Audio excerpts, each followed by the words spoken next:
at this point in 2016, I feel like everything is just about to spring open and begin on a whole new frontier, quite literally, that we have been through the last several decades since World War II of secrecy, government hiding, back engineering of technology that none of us have seen.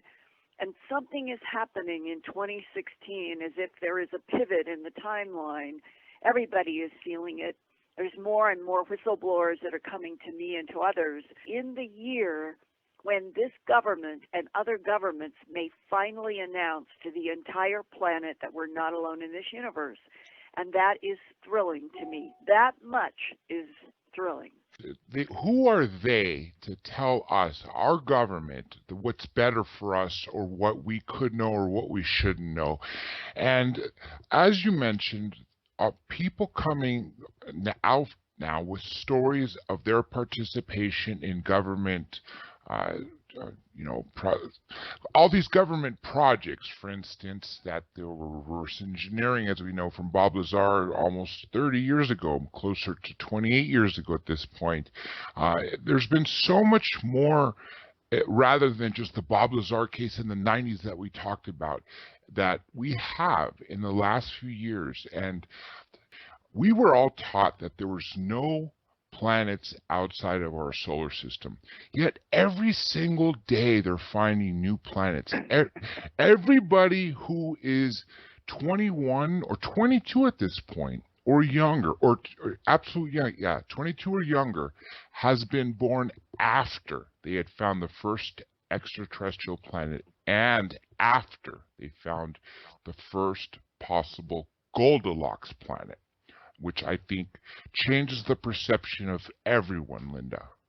And you're making the perfect point that we actually went through the 20th century with this archaic, bizarre notion that was being taught in schools that the only life in the universe was on this planet, and that the planets in this solar system were the only ones like Earth in this entire 13.9 billion light-year universe.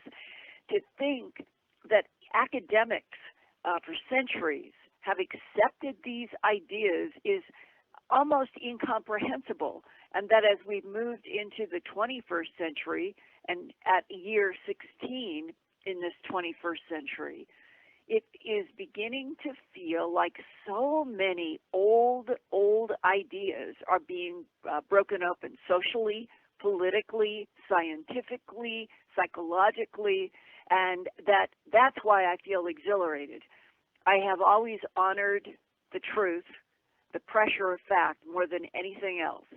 And to have been alive realizing that the government of the United States has been lying through its teeth since World War II for reasons that are still not quite clear, and that we have grown up in a country so schizophrenic about what is truth, and that is what is fueling this current strange presidential year. People are totally aware that we are in a government that has lied and lied and lied and keeps on lying. And how can the United States of America continue in through the 21st century if we don't get out of the business of lying and we get back into the business of truth and absolute clarity, and a nation in which the masses of, by, and for the people are exactly what the government was intended to be, which we are so far from now.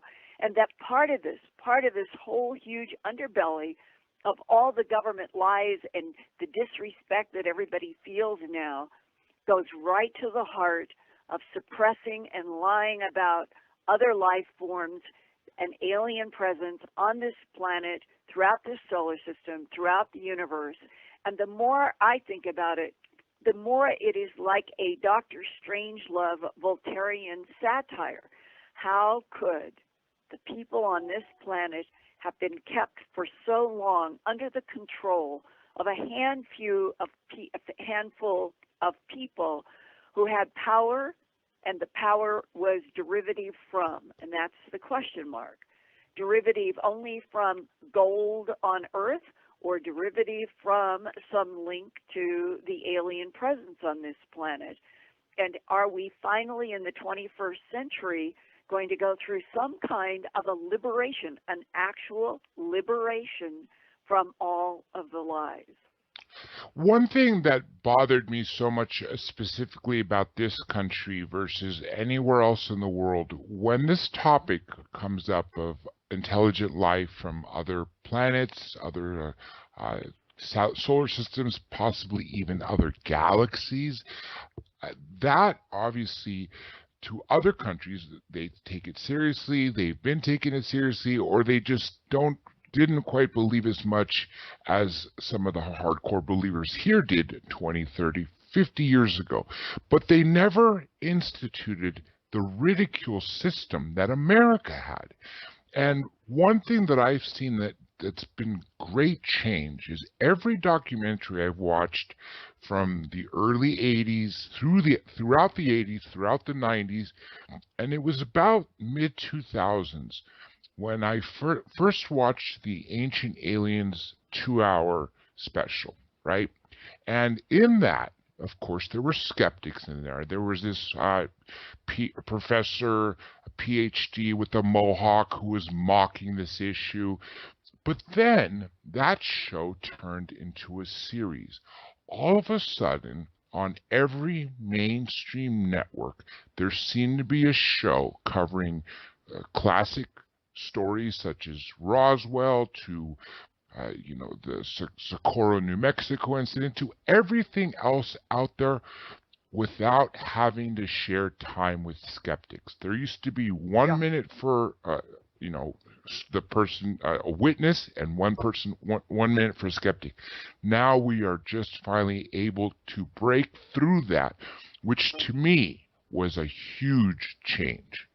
Right, and one of the refreshing changes, evolution, is that Mike Brown, who is an astronomer at Caltech, he has been leading the way for the last 13 years on discovering things in our own outer solar system, which is where the Kuiper Belt goes to a big gap that goes to the Oort cloud.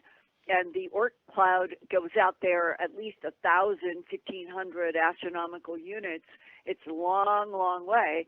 And that he has discovered all kinds of things, including in 2003, he discovered it's ERIS, and some people call it Iris, some people call it Iris, but that is a body that Mike Brown found that was larger than Pluto, and it was Mike Brown who did the book, I'm the One Who Slayed Pluto, and It Had It Coming, which was his joke that when they found that there was an icy body out there in the Kuiper Belt that was bigger than Pluto, that astronomers could no longer say that Pluto belonged in the planet category, because if they weren't going to call Eris a planet and it's larger than Pluto, then they needed to knock both of them down to what they call an icy dwarf planet.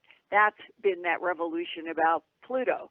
Well, now there was a release that they have now found in more of Professor Brown's work that one of the puzzles was another discovery 13 years ago. It was a red object moving out between the Kuiper Belt and the Oort cloud, and it was pretty large, pretty red, and they came to the conclusion that this was another icy planetoid, some people called it, that had the bizarre, huge, looping, elliptical orbit that they could not understand. It was a true mystery to every astronomer on Earth. How can this body with this huge looping elliptical orbit be out there? Okay, that's what set in motion a whole bunch of investigations of that part of our solar system. And then they discovered there were 13 objects. One was Sedna and 12 more. And they were all grouped together with these strange elliptical orbits. And finally, Professor Brown at Caltech, working with some other astronomers, they finally, crunching on a computer, he told me it was just maddeningly frustrating for so long, they finally started getting a picture through the help of the computer that these 13 bodies with these bizarre elliptical orbits had to be like that because of a gigantic gravitational mass that was attracting all of these 13 bodies into a group. And that's what led them to calculate that for those 13 bodies to be doing what they're doing on their orbit in this solar system, that this object, which nobody has yet seen, has to be at least 10 times the mass of our planet Earth. Now, mass is different from diameter, depending upon how much metal, rock, ice, water, any given body has, the mass will be either higher or lower. Well, in this case, they're pretty much sure that this object is just like Neptune, only a bit smaller, and that it will be gaseous. It will be mostly hydrogen and some helium, and that in terms of the expectation of where it is, they have been able to calculate on a computer what they think is a pretty accurate orbit, and the orbit is projected from the computer based on what the computer has hard data from those 13 objects. And they think that the swing of the orbit, that means from the closest it ever comes to the sun to the furthest it ever comes, it's swinging between 10,000 years to 20,000 years is its orbit.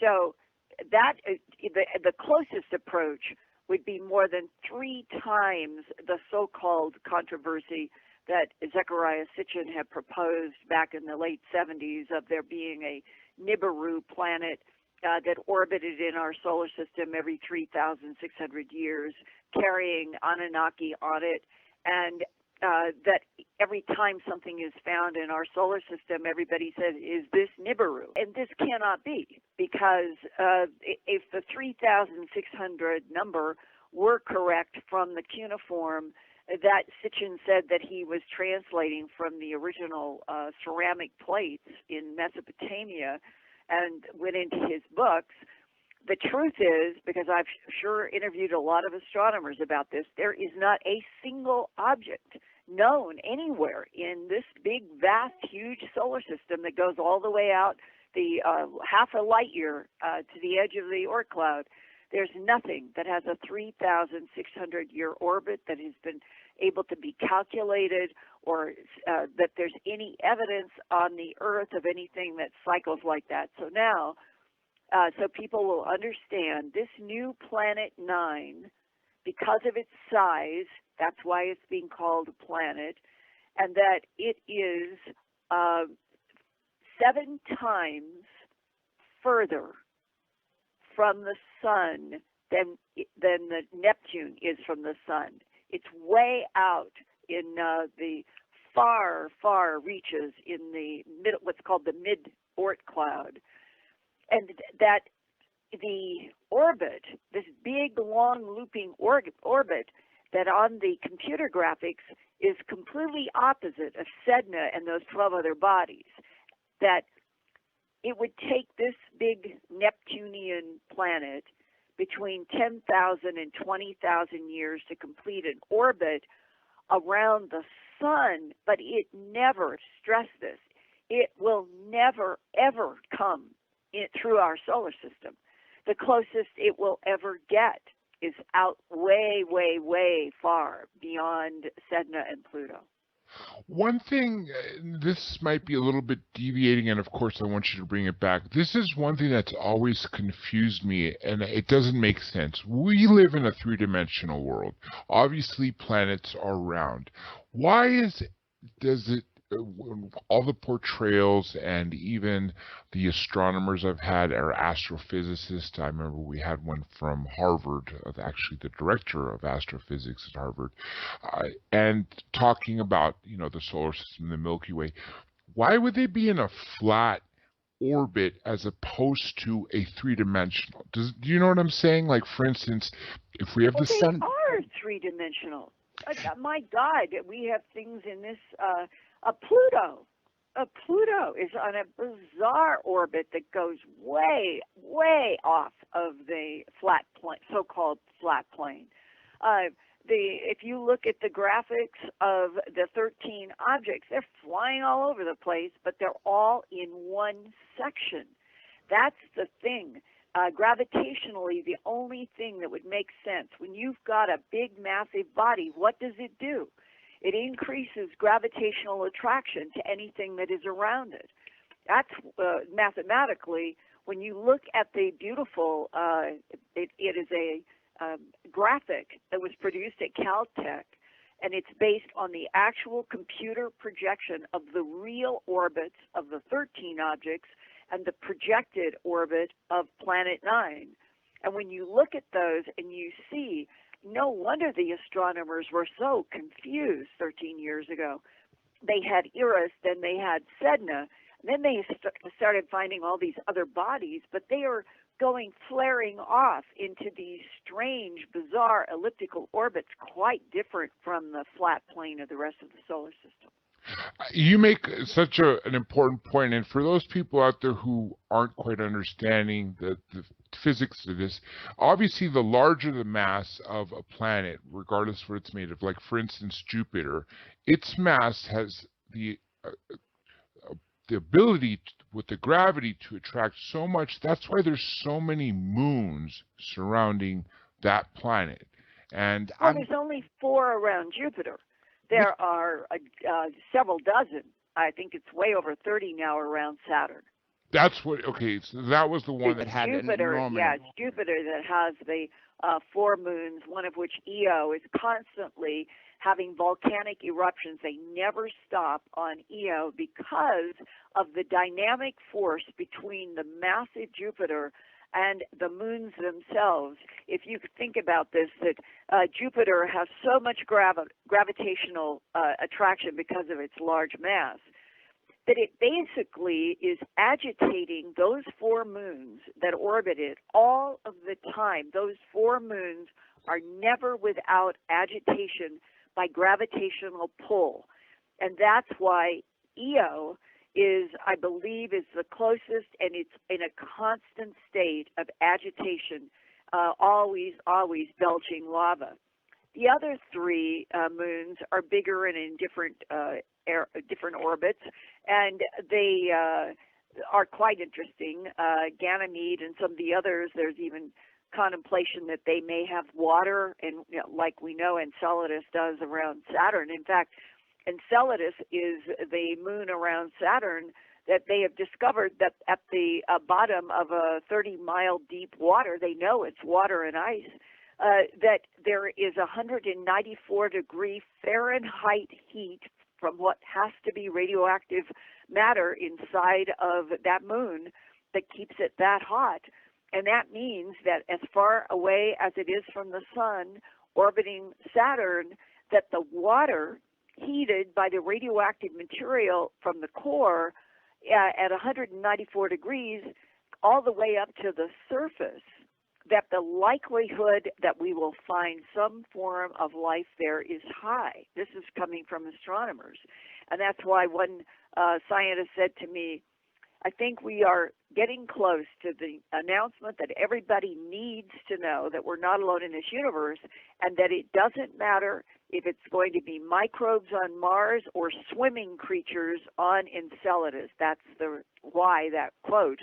That we are in a solar system that with every passing month we are finding new information that are coming from the various probes, and that what we thought when we were growing up as kids and being taught exactly as you said, that this was the only Earth in the universe and the only place for life.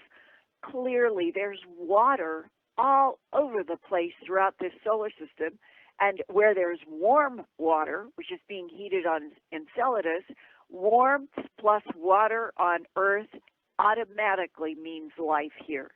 I'm glad you brought that up because for decades, if not centuries, whenever they discovered this, they always assumed that the, the the light from the sun was integral in life. However, we've proven that right here on Earth, at the deepest, darkest parts of the ocean, where there should be no life, there are fissures in the Earth that are bringing up the heat from the core, and life is thriving down there. That expands their search tenfold, if not much more, and that's why this moon, which essentially could be a planet, because a moon essentially is something that's orbiting something else. In astronomy now, because of all the controversy about Pluto versus the size of Eris and Sedna and so forth, the definition of a planet now, it has to be spherical. It has to have a certain, we'll call it lower. They've cut off a place that which is a planet has to be X mass or X diameter, versus anything smaller is automatically going to be in a planetoid, like a dwarf planet category.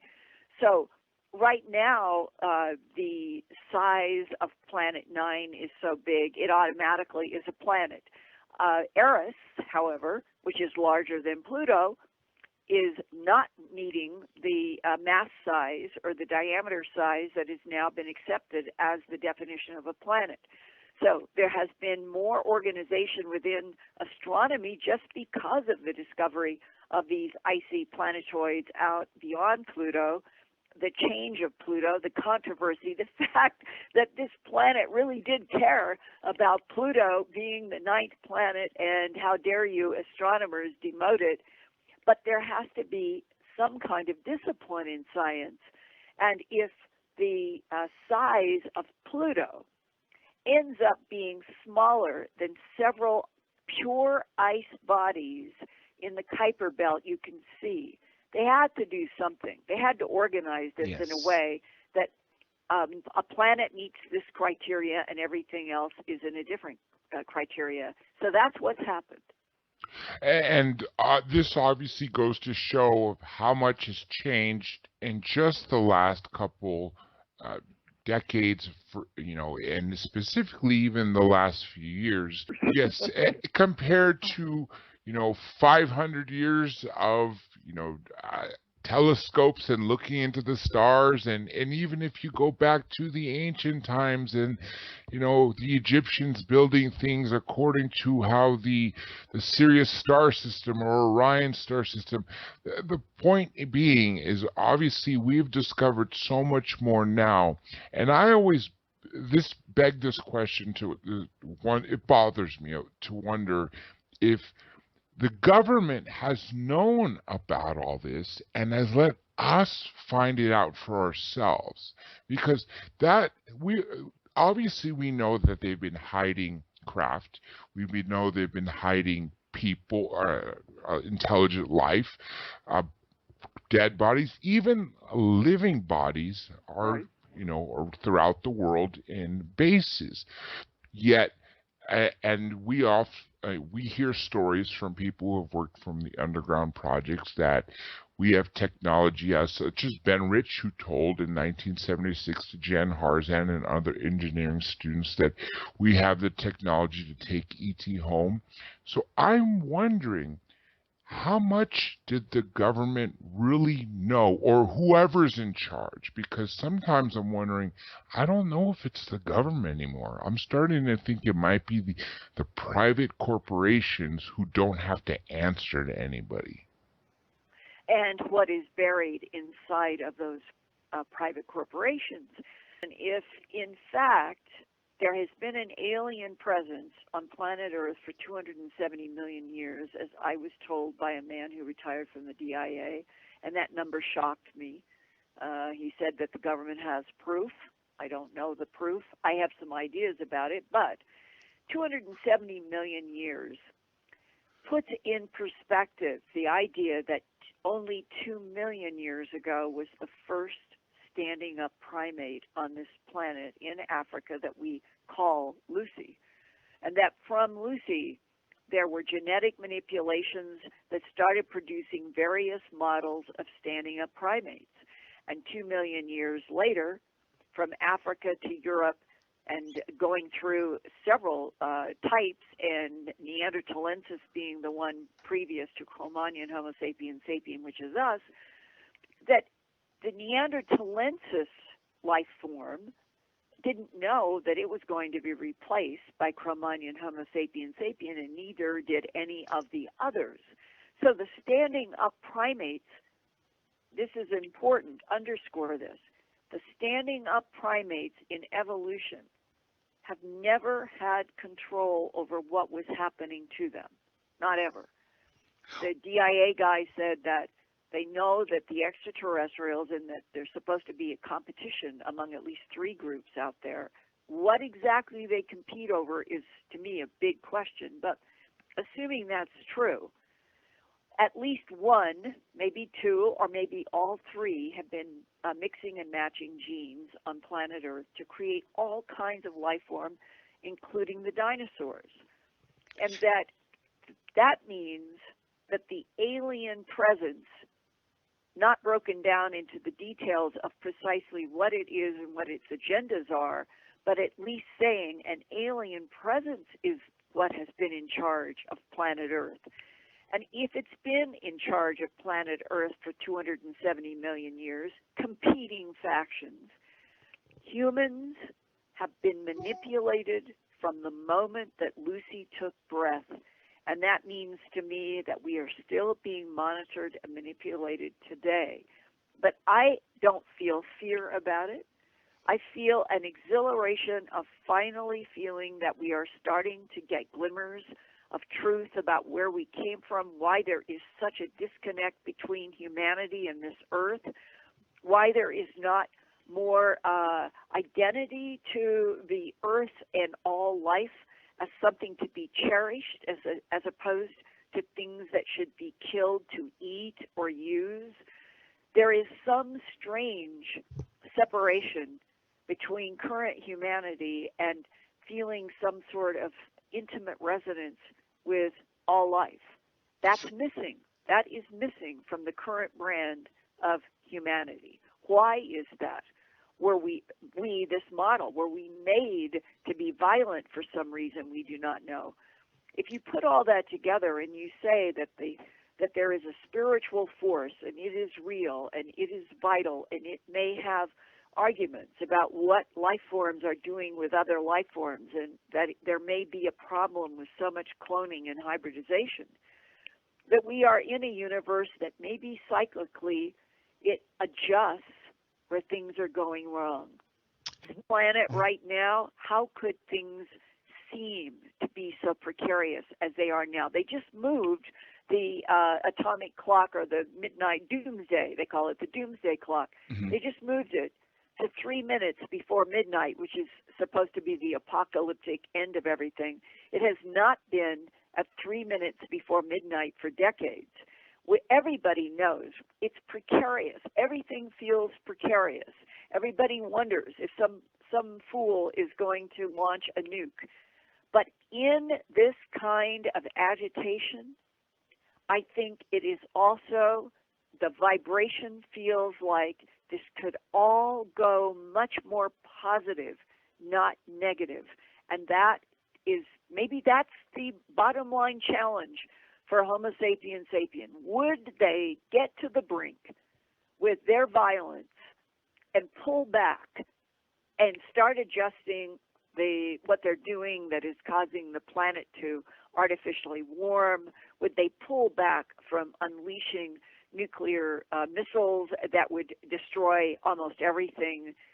Are humans in this petri dish beginning to learn that they must moderate their reactions to themselves, to the planet, to everything around them, if the planet and humanity is going to survive?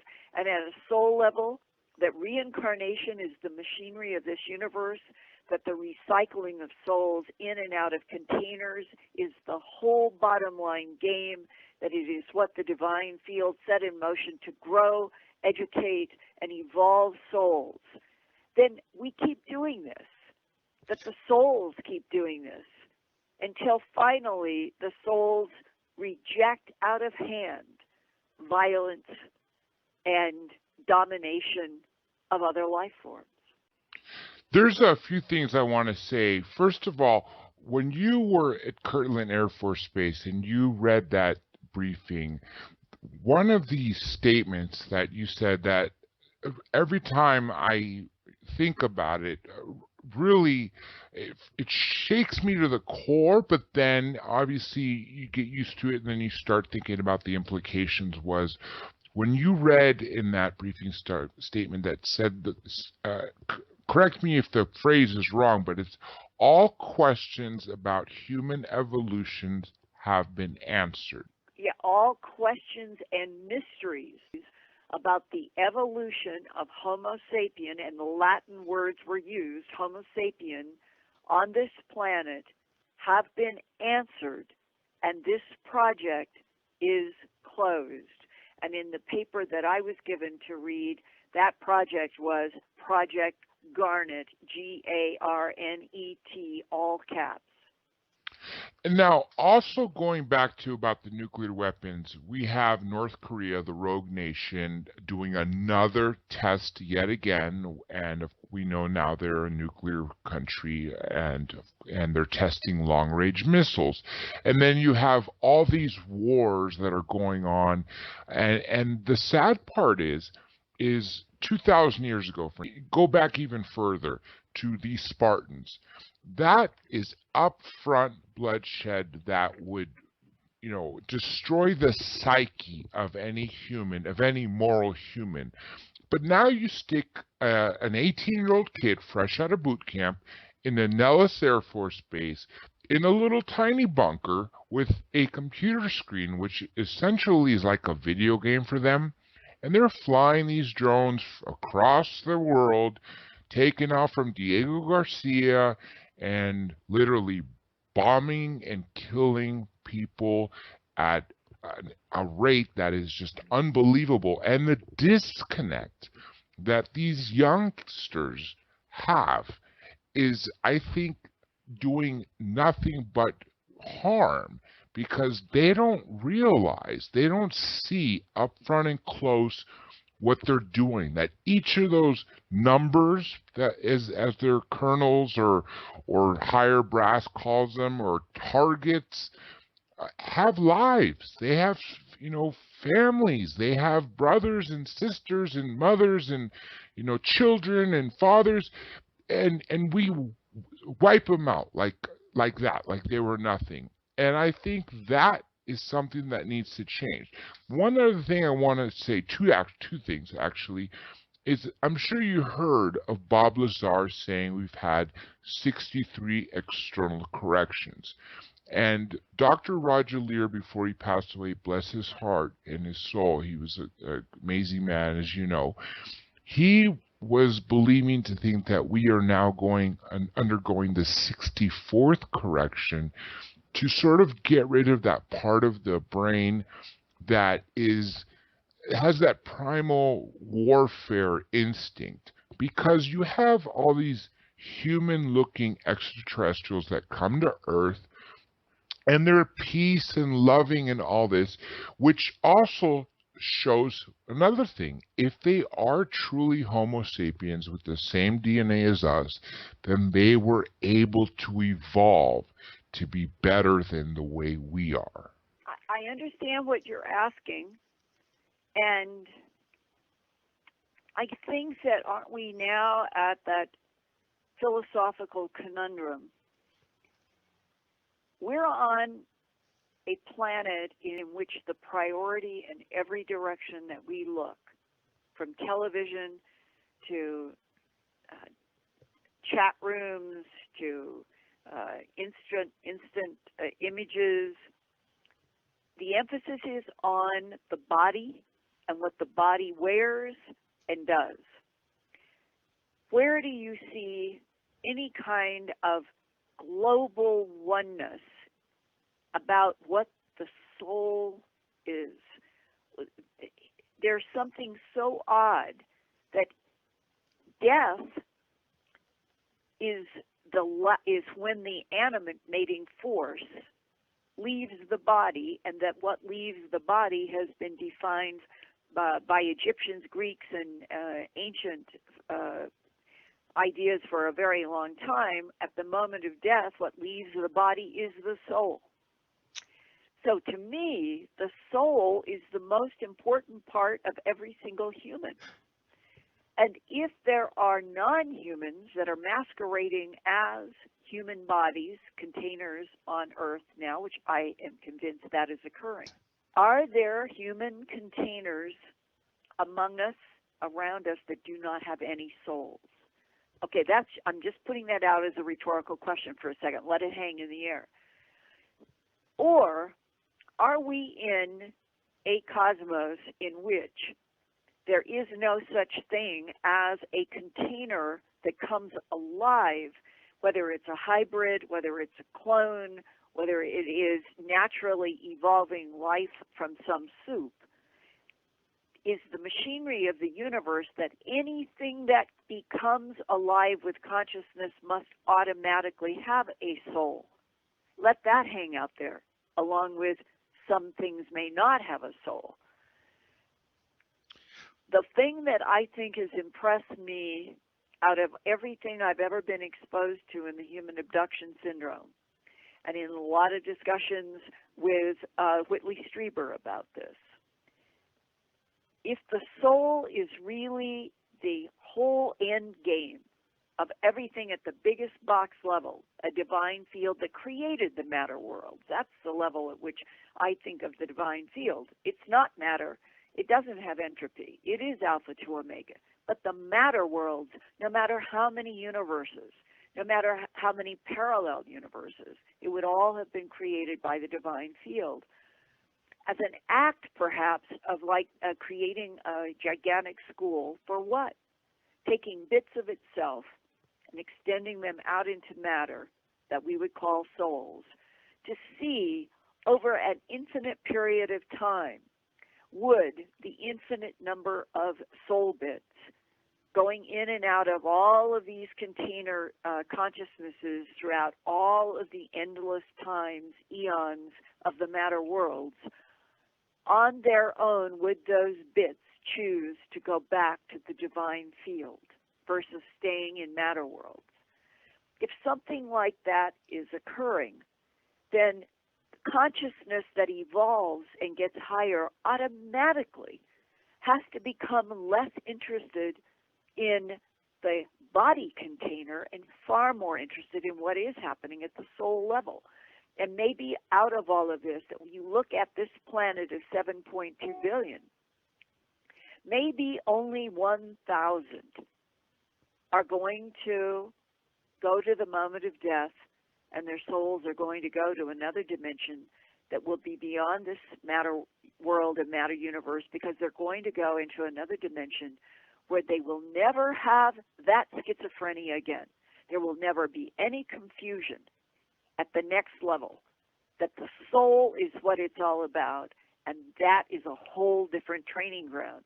And there, to me, in talking with Whitley and others, and a lot of people in the human abduction syndrome that 30 years ago were saying, Linda, I get the impression that some of the EVAs are studying what happens at the moment of death here because they are surprised.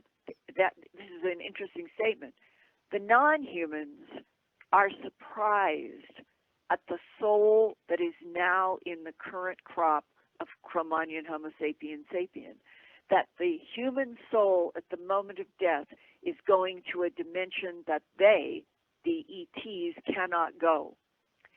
When you think about these kinds of statements that have dropped and been woven through the human abduction syndrome investigations for at least the last 30 to 40 years, it always gives me pause when I think everything is just strictly biological entities from another solar system wanting to come and claim territory, harvest gold or whatever. That I think something else is quite large and quite interstitial to the relationship between a divine field and the matter worlds. And that, in fact, if you go to the avatars of history on the earth, why would a Krishna, a Buddha, or a Christ, let's just take those three, why would they have bothered to come and try to teach humans?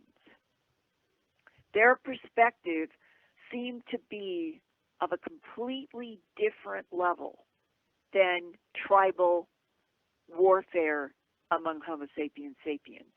But they were always referencing the soul level as if something had happened, as if humans are sort of unique. And there's one paragraph, I think it's Matthew, in the Christian Bible, and it in New Testament, and it is a statement that is given as a quote from Matthew hearing Christ, and the statement was, "He who believeth in him who sent me shall have everlasting life." And on the other side of that sentence is, "If he who does not believe in him who sent me shall not have everlasting life." Those are the two thoughts implicit in those words in Matthew, and it always has occurred to me that the him is not the God with a white beard and hair that was used in the Cecil B. DeMille movies about Moses. That it is a reference to something that is in another dimension, is not in this dimension at all, and that there are other dimensions that completely understand what is going on in this, we'll call it this matter existence. And they are waiting for evolutionary signs that the souls that go in and out of this matter dimension are growing and evolving so that they're going into these other dimensions, and that seems to be one of the aspects that the non-humans are themselves monitoring. And that if we knew the truth about what we are and what our souls really were and what they really did, I don't think anybody would have any fear about the whole planet being introduced to extraterrestrials. Honestly, I don't think the planet should have any fear or would have any fear at this point at all, except for what the government has instituted.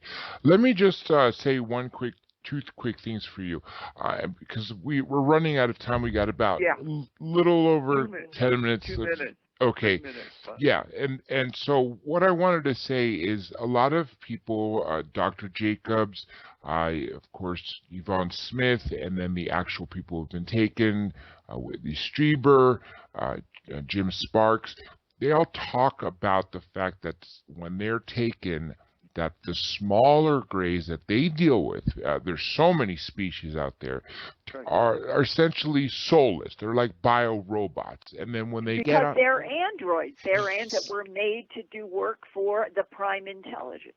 Exactly. And then so another researcher in England, is named by Nigel Kerner, wrote a book called Gray Aliens and the Harvesting of Souls. And I haven't had a chance to read that, but just the title of the book really struck me, because would they be, if they're soulless androids, would they be really trying to get what we have?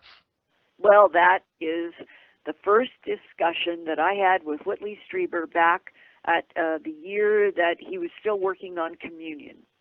And he and an abductee and I went into exactly that kind of discussion. That goes back to what, 1987, 86, somewhere in there. And that we had a long discussion where Whitley has the perspective that there really is a processing of souls, but not all. What is the difference? That is a lot of what we're dealing with. What is the competition between three geopolitical, territorial, conflicting extraterrestrial civilizations? What are they in conflict over? If it is if there's a political debate, an argument about what is allowable to do with life, it may be that the divine field that is responsible for souls and reincarnation, that it is upset at how much hybridization and cloning is now occurring, let's say, in this universe, that something is being upset. Some kind of natural balance that was supposed to persist is being affected. That might explain why Whitley and others have had this concept that souls, if not taken, that they can actually be processed by something trying to get information from souls. It's a very provocative idea. I think that it is one of those that people are not comfortable with because we all want to assume that the soul animus of our human container bodies cannot be interacted with by anything, anywhere, ever, except the divine field. I've always felt that. So whatever the truth is, and we're just in layers of, it seems like 1,000,000 layers of truths that need to be peeled off so we could actually understand what is going on. All of this universe, in the final analysis, as Michael Talbot wrote in The Holographic Universe, this universe, the entire universe, could be a schoolroom for advanced intelligences.